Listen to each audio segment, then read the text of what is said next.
Welcome to the Dansports.tips daily baseball show for today, the 5th of April. Going to start off with the sports betting section of the show as always. At the back end of the show, we will be doing daily fantasy advice for DraftKings for today's slate, focusing mainly on the later slate because the early games look a bit ropey. I'm going to dive straight into the sports.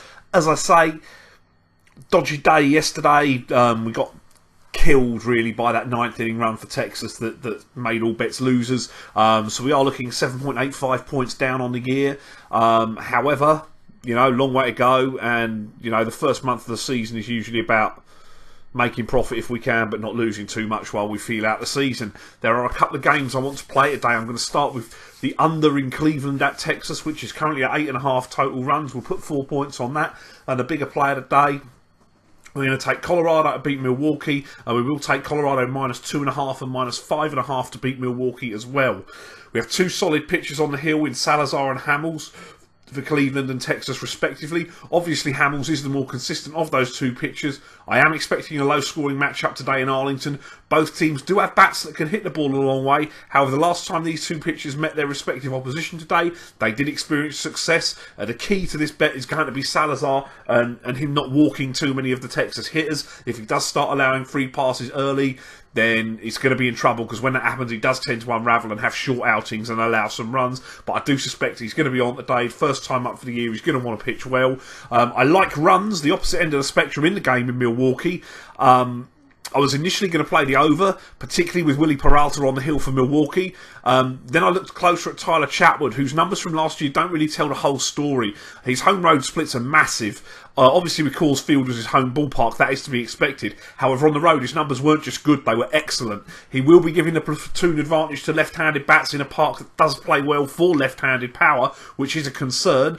That being said, Chatwood is a ground ball pitcher. He should hopefully be able to keep the ball in the yard. I've got no doubt that Colorado are going to score some runs in this game. If Chatwood pitches as well as I hope he's going to, and he did excel in spring training this year as well, then this game could get ugly for the Brew Crew pretty quickly. Those are the only games I want to play today, so I'm going to dive across into Daily Fantasy Sports, DraftKings. Starting pitchers I'm willing to use today: Rich Hill of the Los Angeles Dodgers for 10,800, Michael Pineda of the New York Yankees for 8,400, Danny Salazar of Cleveland for 8,100, Garrett Richards of the Los Angeles Angels for 7,100, and Tyler Chatwood of the Colorado Rockies for 5,900.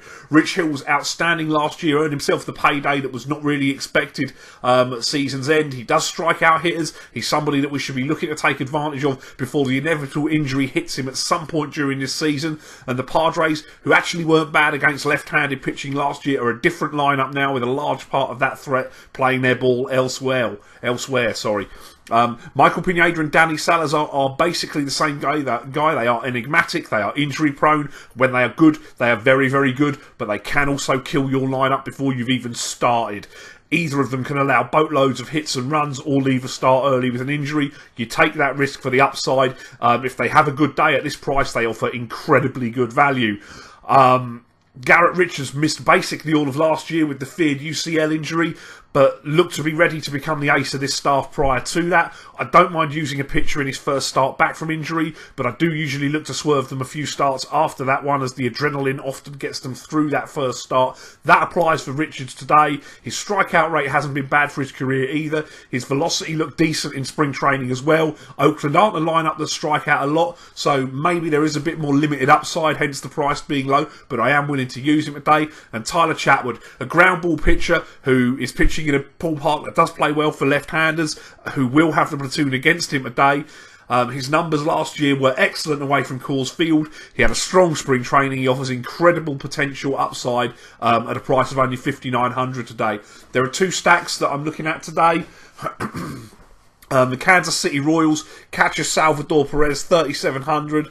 Shortstop Alcides Escobar for 3,600. Third baseman Cheslor Cuthbert for 3,600.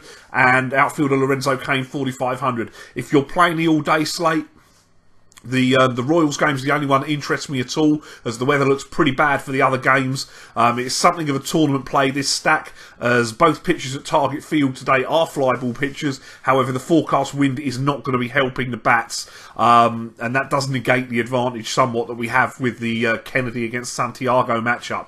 Minnesota is a venue that is under the radar and is slightly above average for right-handed power, of which the Royals have got very, very little in their lineup.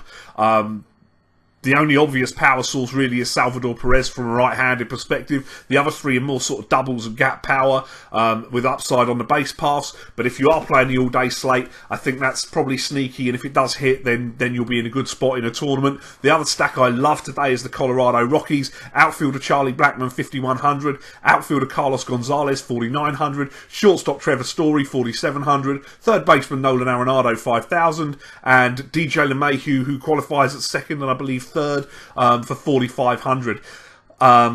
It's a good venue in Milwaukee, especially for left-handed hitters, which obviously applies to Blackmon and Gonzalez here.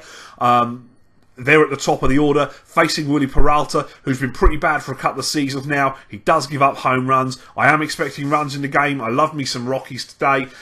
This stack also has base path upside. Blackmon can steal a base. You get power with Blackmon, Gonzalez, Story, and Arenado. And obviously, LeMahieu was the batting champion who in the National League last year, who just is going to get on base for you as well. He gives you all-round upside, though you are going to have to save some money elsewhere if you're going to use this stack. My foundation players for today, first base is Mark Trumbo of Baltimore for 4,400, can also be used in the outfield. Daniel Murphy at second can also be used at third of Washington for 4,500. Third baseman Kyle Seager of Seattle for 4,100. Shortstop Corey Seager of the Los Angeles Dodgers for 4,500, and outfielder Adam Eaton of the Washington Nationals for 4,400. Trumbo has hit one out of the park already this year. We know he's going to have a fairly big number on the board for homers come season's end. He has to platoon today against J.A. Happ in a park that does play well for right-handed power. Daniel Murphy and Adam Eaton will both be on the right side of the platoon in Washington against Dan Straley. He's at best average and due some regression after solid numbers last year. And the Seager brothers at third and short respectively, both are on the right side of the platoon in today's matchup. Kyle has the advantage of the ballpark. Corey has the better pitching matchup. Those are my foundation players. Value plays today, catcher Wellington Castillo of the Baltimore Orioles for 3,700. I'm going back with first baseman Greg Bird of the New York Yankees for 3,100. Brandon Drury at second base can also be used in the outfield of Arizona for 3,500. Travis Shaw at third can also be used at first for Milwaukee for 3,700. Shortstop Brad Miller of the Tampa Bay Rays for 3,600. And outfielder Yasmani Tomas at Arizona for 3,900. Wellington Castillo and Yasmani Tomas both proved particularly lethal against left-handed pitching last year when they were on the same team in Arizona. Castillo now in Baltimore faces J.A. Happ with the platoon advantage today. Camden Yards plays just as well for right-handed power as Chase Field in Arizona, where Yasmani Tomas and Brandon Drury face Matt Moore of San Francisco, who can come anywhere between very good and very bad on the scale. Hopefully he'll have a bad one and we'll get some home runs there today. I will go in again at first with Greg Bird in Tampa with the platoon against Alex Cobb, and Travis Shaw of Milwaukee has been swinging a good bat is on the right side of the platoon with Tyler Chatwood again today. Those are the plays I got. Best of luck if you're joining me either on DraftKings or with the sports betting. Please do like the video, subscribe to my channel, give me a follow on Twitter at Dansports.tips. I'm going to be here regularly throughout the MLB season. I'll see you soon. Play ball.